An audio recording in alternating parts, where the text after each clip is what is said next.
Anyone watching the news in recent days may have noticed how the Trump administration, and specifically Donald Trump, seems to be almost celebrating the opening of new prisons. Trump visited Florida on Tuesday to tour what's been dubbed Alligator Alcatraz, a migrant detention center in the Everglades that officials say will start filling its 5,000 beds beginning this week.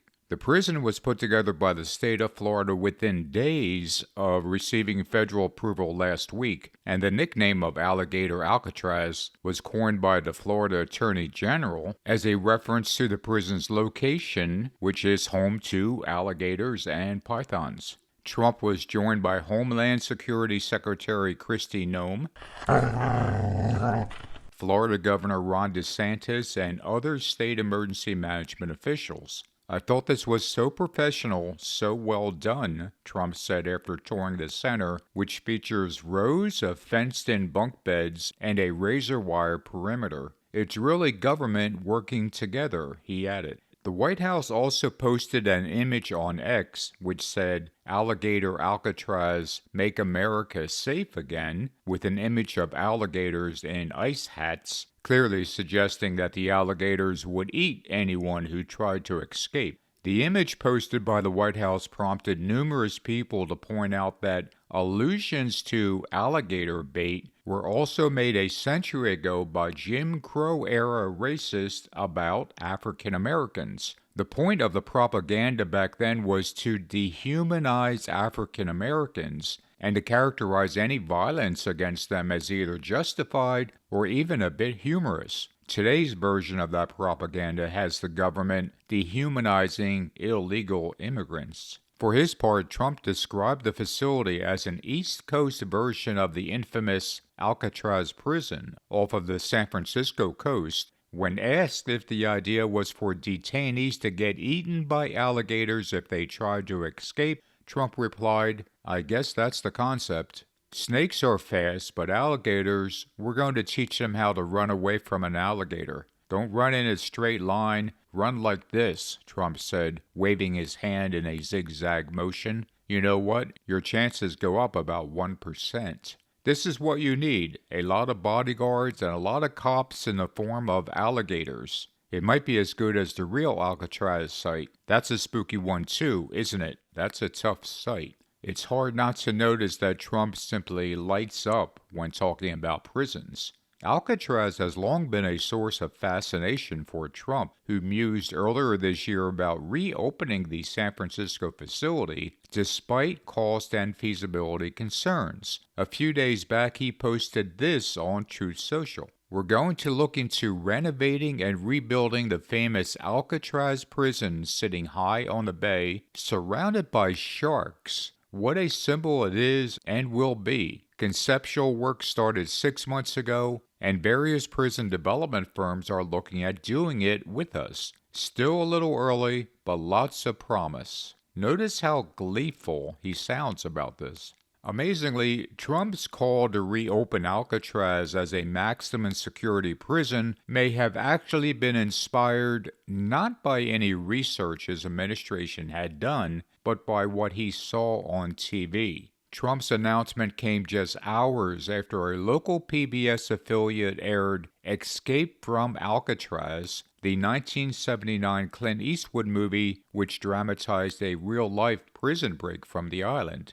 However, Trump's interest in using sharks and alligators isn't limited to prisons, as he was asked by conservative podcaster Benny Johnson about the idea of putting crocodiles in the Rio Grande River in order to discourage illegal immigration. Rather than dismiss that idea as cruel or simply ludicrous, Trump responded by saying that importing African crocodiles would be even better as they are ruthless. Benny Johnson seemed to celebrate that idea by commenting, "Absolute savage." Estimates are that the Everglades facility will cost Florida some $450 million to run for 1 year, according to DHS, with much of that to be reimbursed by FEMA. One does have to wonder how many hungry people could be fed over a year for $450 million.